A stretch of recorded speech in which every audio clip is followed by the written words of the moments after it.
মঞ্চে উপবিষ্ট আমাদের সাংগঠনিক শক্তি সিনিয়র ব্যক্তিত্ব, তাদেরকে প্রত্যেককে আমার হার্দিক শুভেচ্ছা, অভিনন্দন এবং নমস্কার জানাই।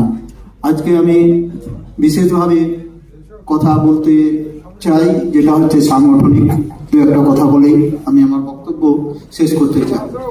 প্রথমত, যে শ্রদ্ধেয় আমাদের সম্পাদক, উনি আজকে অনুপস্থিত এবং আমাদের বক্তব্যের মধ্যে এসে হচ্ছে যে আমরা যদি ওনাকে আনতে পারতাম তাহলে খুব ভালো হতো।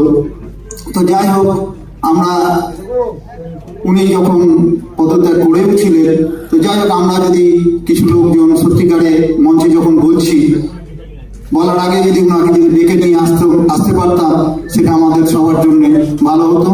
তার জন্য আমি আমার জঙ্গিপুরের পক্ষ থেকে দুঃখিত।